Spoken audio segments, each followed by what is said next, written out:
सभी लोग बढ़िया होंगे और कुछ तगड़ा कर रहे होंगे। अभी बज रहे हैं सुबह के 6:20 और हम खा रहे हैं अपनी पहली मील जो कि है प्रोटीन मूसली। अब इसको मैंने ओवरनाइट सोक करके रख दिया था दूध के अंदर, तो अभी ये काफी ज्यादा अच्छे से फ्लफी से हो गए हैं। तो अभी इनको खाएंगे और जाएंगे जिम के अंदर एक तगड़ा सा आर्म्स वर्कआउट लगाने के लिए। अभी यूजुअली मैं जिम जाने से पहले सुबह के टाइम पर कोई भी मील नहीं लेता हूँ, पर कल रात को मैंने अपनी लास्ट मील 8 बजे के अप्रॉक्स कर ली थी। इसी चक्कर में मेरे को जिम के अंदर काफी ज्यादा स्ट्रेंथ ड्रॉप दिखता है जिस दिन मैं जल्दी खाना खा लेता हूँ रात को। और रात को जल्दी खाना खाने का रीजन क्या है उसके बारे में हम आगे बात करेंगे, बट फॉर नाउ अभी जिम जाएंगे और एक तगड़ा सा आर्म्स एंड शोल्डर वर्कआउट लगाएंगे। पर वहीं अगर ये अभी लेग्स डे होते तो शायद मैं ये मील नहीं खाता। खाते हैं तगड़ा सा आर्म्स वर्कआउट लगाते हैं विद अ ग्रेट पॉप। तो अभी आ चुके हैं अपनी पहली शोल्डर मूवमेंट पर। वैसे आज हमारा बाइसेप और ट्राइसेप। शोल्डर मैंने चेस्ट वाले दिन पे कर लिया था, पर मेरा शोल्डर करने का मन कर रहा है, तो इसीलिए मैं सिर्फ OHP के 3 सेट्स करेंगे। दैट्स इट, फेलियर तक एकदम। Let's go. थोड़ा सा वाइड ग्रिप में ताकि थोड़ा लैटरल हेल्प पर ज़्यादा है फ्रंट डेल्ट के कंपैरिजन।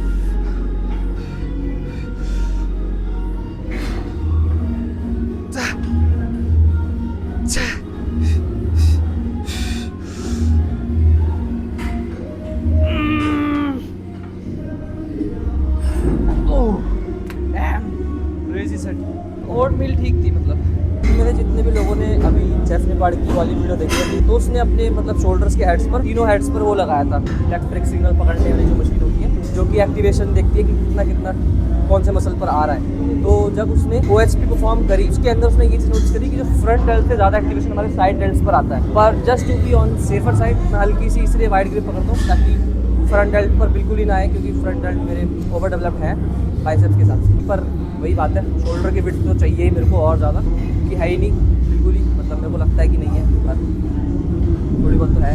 Let's go. अब करेंगे बाइसेप्स स्टार्ट।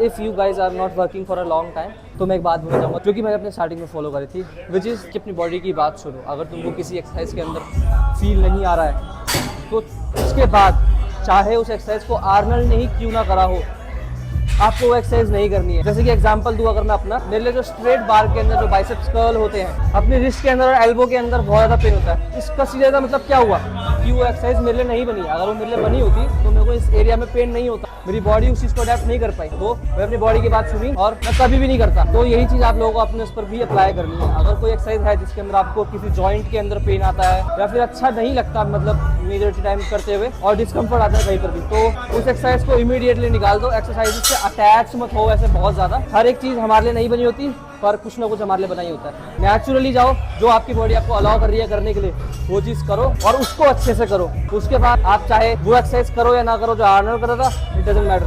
That's it. अब स्टार्ट करेंगे अपने बाइसेप्स का मेन सेट, उसके बाद ट्राइसेप्स।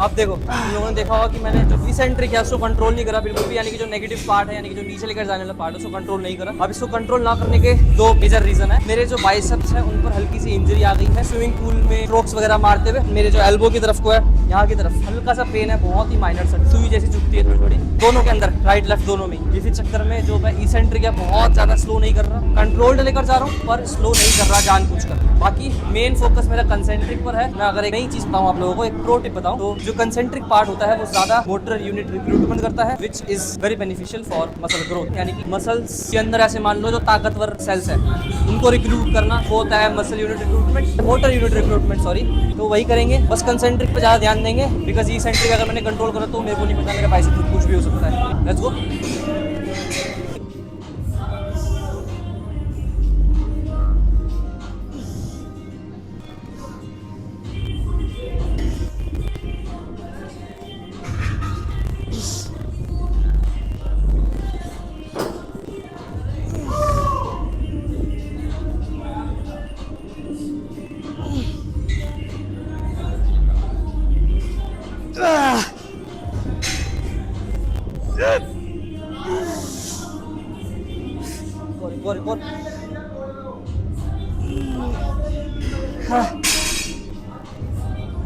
अब नहीं आएगा। बढ़िया, क्रेजी सेट।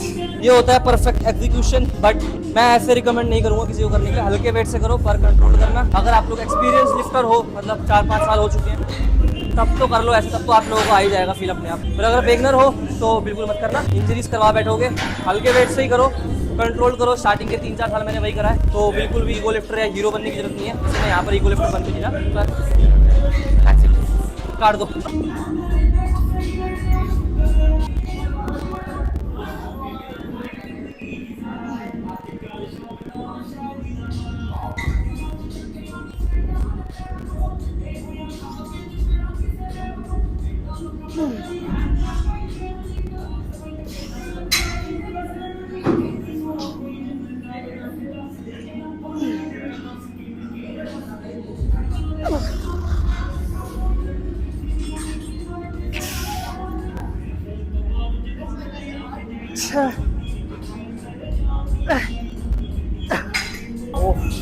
बहुत ही क्रेजी भाई, बहुत ही क्रेजी आ रहा है। हैंडल्स लगा के जा ना पा रही है। पिछली बार मैंने हैंडल्स नहीं लगाए थे तो कुछ पकड़ में नहीं आ रहा था हाथों के अंदर, तो वो उतनी जान नहीं रख पा रही थी हाथों में से। तो कभी भी कोई ऐसी मूवमेंट करते हो ना जिसके अंदर तुम्हारे जो ग्रिप है वो बन नहीं रही, तो कोई ना कोई हैंडल पकड़ लिया करो, बहुत ज्यादा फर्क तुमको दिखेगा। मेरे को तो दिखता है बहुत ज्यादा फर्क, और ये मैं बायो मैकेनिक से उससे ही बता रहा हूँ। हाँ, उन लोगों को देख कर ही बता रहा हूँ। पर कोई भी मूवमेंट कर रहे हो, अगर तुम्हारी ग्रिप अगर टाइट रहती है ना, तो तुम ज्यादा पावर लगा पाते हो, जनरेट ज्यादा पावर कर पाते हो। जैसे इसके अंदर कोई ग्रिप नहीं थी तो मैंने वो पकड़ लिया, और देखो कितना डिफरेंस आ गया। पहले 6 रैप कुछ आए थे और अभी 12 के अप्रॉक्स आ गए। वैसे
तो तेरी वीडियो है भाई। ठीक है, चैंपियन मेंटालिटी, अच्छे से काम करना ऑफिस में। तो भाई साहब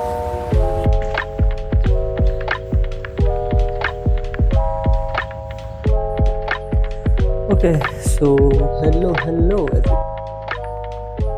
ओके, सो अभी आ चुके हैं अपन लोग जिम से, और यहाँ पर अभी पर्दा लगा दिया है। मतलब ये पूरा का पूरा खुला एरिया, ये देखो पूरा एरिया भी ऐसे ही खुला है। ठीक है, कुछ टाइम के अंदर ये एरिया के अंदर वो स्लाइडिंग वाले डोर लग जाएंगे, तो उसके बाद बढ़िया हो जाएगा। मतलब ये वाले फ्लोर को बनवाया ही ऐसे गया था ताकि जो ज्यादा से ज्यादा नेचुरल लाइट है ना वो अंदर आ सके। अब नेचुरल लाइट जितनी ज्यादा अंदर आएगी, आंखों के जो नंबर है वो बढ़ते नहीं रहते। अगर आप में से कोई भी जिसका जो आईज का जो नंबर है वो बढ़ते जा रहा है, तो अपने एक बार डेली रूटीन को एक बार थोड़ा सा नोटिस कर, क्या आप सूरज के अंदर इनफ निकलते हो, क्या आप अपनी आंखों के अंदर नेचुरल लाइट इनफ देते हो, या फिर आप सिर्फ और सिर्फ पूरे दिन के अंदर आर्टिफिशियल लाइट के अंदर पड़े रहते हो और शाम को बाहर निकलते हो जब धूप चले जाती है। अगर इसमें से आप कोई एक चीज भी अगर कर रहे हो तो वो एक बहुत बड़ा रीजन हो सकता है हमारी आंखों का नंबर को बढ़ाने के लिए। तो इसीलिए आई वुड सजेस्ट कि सुबह सुबह के टाइम पर बाहर निकलो या फिर शाम के टाइम पर बाहर निकलो। और सुबह सुबह के टाइम पर बाहर निकलना मेरे हिसाब से ज्यादा बेटर है, क्योंकि सुबह सुबह सबसे पहली बात तो मौसम ठंडा और रखा होता है और काफी शांति होती है। और यही रीजन है मेरा भी सुबह जल्दी उठने का। अब सुबह जल्दी उठने के लिए हमको एक दिन पहले से ही डिसाइड करना पड़ता है कि हमको सुबह जल्दी उठना है, जिसके लिए आप लोगों को जो अपना रूटीन है वो पिछले दिन से ही ठीक करना पड़ता है। आप पिछले दिन से ठीक करने का मतलब है आप अपना कैफीन इंटेक छोड़ देंगे अपनी स्लीप टाइम से 6 या 8 घंटे पहले से। उसके बाद जल्दी बेड पर लेटना है, जिसके लिए आप लोगों को पहले खाना खाना पड़ेगा। अपने बेड टाइम से एटलीस्ट 2 से 4 घंटे पहले तो खाना खाओ ही खाओ, बाकी अगर इससे पहले भी खा लो तो बहुत बढ़िया है। और उसी चीज के चलते मैंने अभी शाम को जल्दी खाना खाना स्टार्ट करा है, जिससे जब मैं बेड पर लेटता हूँ तो मेरे को कभी भी ब्लोटिंग वाले इशू नहीं होते, क्योंकि मेरी जो सबसे हैवी मील होती है वो मेरे को रात के टाइम पर ही करना पसंद है। और वो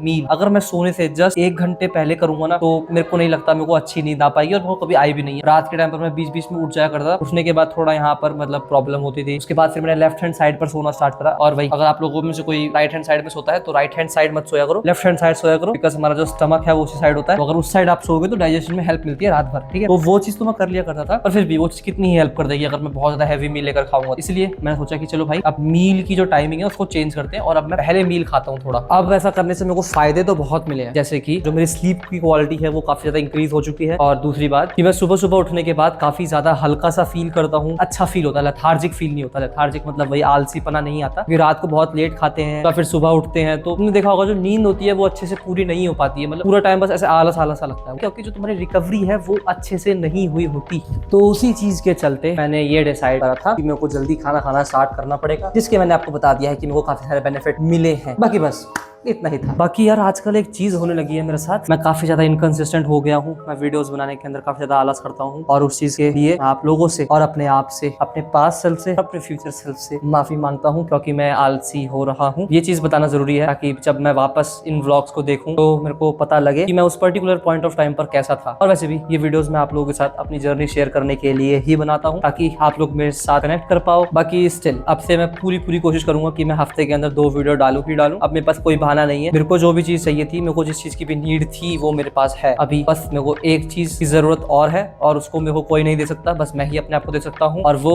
है कंसिस्टेंट होना। और वो तो अपन होके रहेंगे। तो ब्रदर्स इसी के साथ मिलते हैं आप सभी से अगली वीडियो के अंदर, क्योंकि मेरे को शाम को कहीं बाहर जाना है तो मैं कुछ रिकॉर्ड तो नहीं कर पाऊंगा, इसलिए इस वीडियो को यहीं पर खत्म करते हैं। Till then be a person with a champion mentality. See you guys in the next video.